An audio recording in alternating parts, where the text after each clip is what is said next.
Good evening. This is Evan Gregory, and this is Bible Answers. We're going to be finishing our study on John chapter 13 tonight.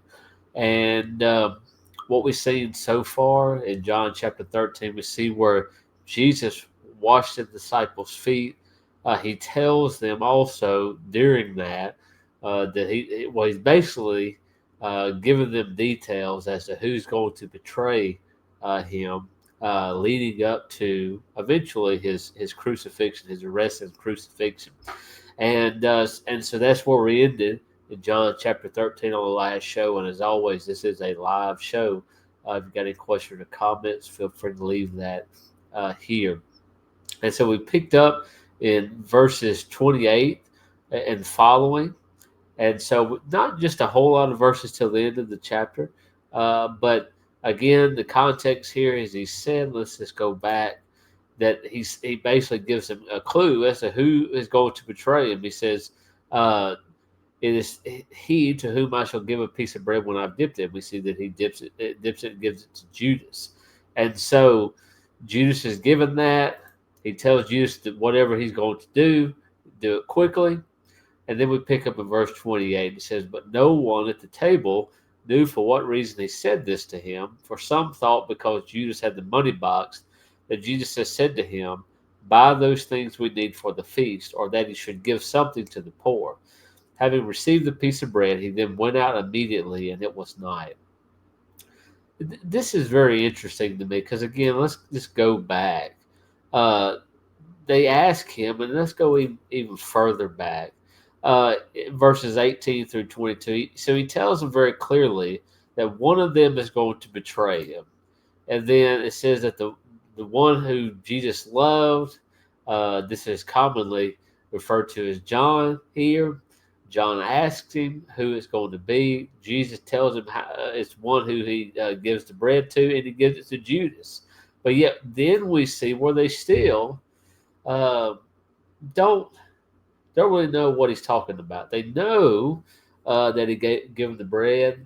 He said these things to them, but it doesn't seem like they figured it out, even though Jesus laid it out to them pretty plainly. I don't know how much more plainer he could have gotten there, but they're not sure why he said it to him. Again, we see where he's thinking that maybe they want him to buy some things for the feast or give something for the poor, and this is because Judas handled the money box. Judas has problems with the money box. He takes from what he basically embezzles money that is in that box, and so he has problems with money. He ends up, and not to get too ahead of ourselves, he's going to betray Jesus for money. But the disciples here, they're still not they're not sure as to why he said these things to Judas.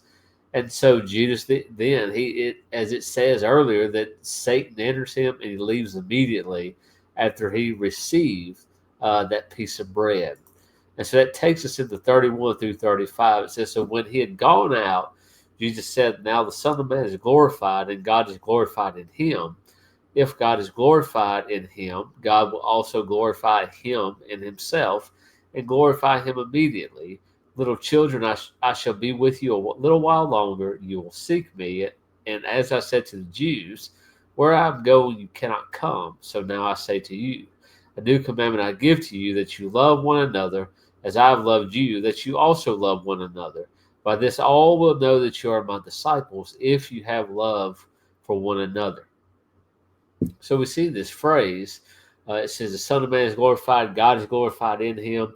This idea of glorifying is the idea of esteeming or honoring or praising. And we see that here the Son of Man is glorified, God is glorified in him. And we see this phrase, it seems as though Jesus is glorified, God is glorified, God is glorified by Jesus, Jesus is being glorified by God. So we see that, I think we see another example of their relationship between Jesus and God the Father here. But they're recognizing one another, they're glorifying one another. And so we see, again, a taste of his authority and the power that Jesus holds here with that statement. And then he goes on and tells them that he's not going to be with them much longer, and that the disciples, won't be able to come with him. And so, really, what he's saying is that ultimately his death is coming soon. It's coming quickly. That they will not have him around. And so look at what the commandment that he then gives to them.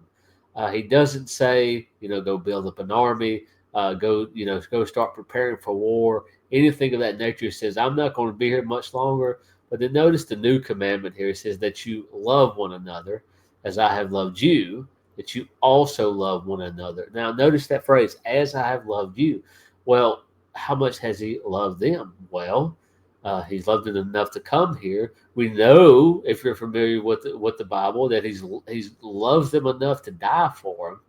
Okay, so he's loved them, willing to die for them. And he says that you also love one another just in the same manner. And so by this, they're going to know that they are his disciples. If you have love for one another, this is going to be how you tell a disciple of Jesus apart from everybody else. That they have their love. They don't, they're not hating and hating on people and lying and cheating and stealing and killing and all that stuff. They're not working against their fellow man, but rather they show love for one another. And so this here is the difference between them and the rest of the world here. And so we see that in multiple, even with in First John as well. Multiple verses talk about the necessity of love. It also says, if I believe in First John, that one who hates his brother is the same as a murderer.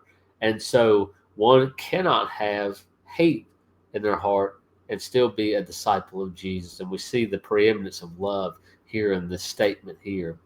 And so that finishes us out. This will probably be one of our shorter shows, but this will finish us out in chapter 13. And notice what Simon says. He asked him, he says, Lord, where are you going?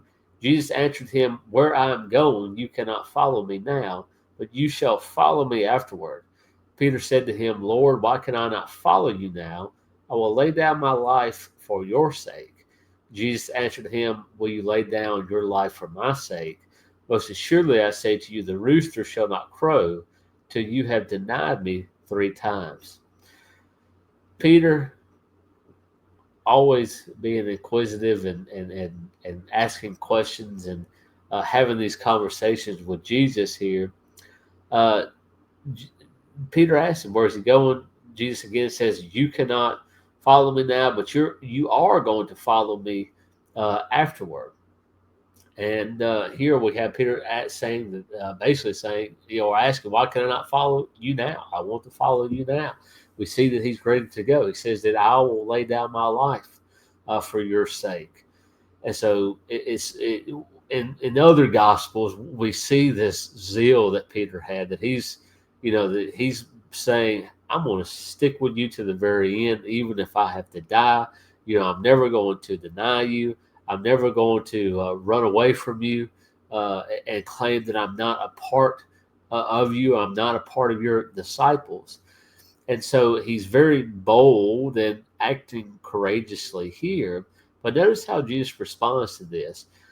He says, you are going to deny me 3 times before the rooster crows. And so the rooster crows in the morning. It is now night. We know that. He says, before the rooster crows, so before the morning, you're going to deny me 3 times. So very interesting here. So we go from Peter basically saying, I'm ready to die for you, to Jesus saying, well, before tomorrow morning, you're going to deny me 3 times. And you just kind of think about what may be going on in Peter's mind at this point, what's going on with the other disciples' minds, in the other disciples' minds at this point. There's a lot that's being said. Jesus making very, and I guess for them, hindsight being 2020, these are some very plain statements, but he's making it clear that he's not going to be around much longer for them, and he's telling them how it's going to end up and what they should do after he is gone. And so that again ends us in chapter 13. And again, this was fairly short. We were just finishing up. Probably should have just went ahead and finished the rest of the whole chapter in one go. But here we are, anyways. As always, this is brought to you by the North Columbus Church of Christ. We put these videos on Facebook as well. On YouTube as well. And so our YouTube page is North Columbus Church of Christ. You find all of our previous videos there. We upload those. Leave a comment if you need so on YouTube. And so YouTube, I think YouTube is a better way to store these videos. We are limited in some of our storage with Facebook, so YouTube allows us to store all of our previous videos. We have quite a few. We have years and years worth of previous videos that we've done. And so, as always, I hope that this has been useful for everybody. Next time, we'll start on John chapter 14. And until then, I hope that you all have a good day and a good rest of the week. Thanks.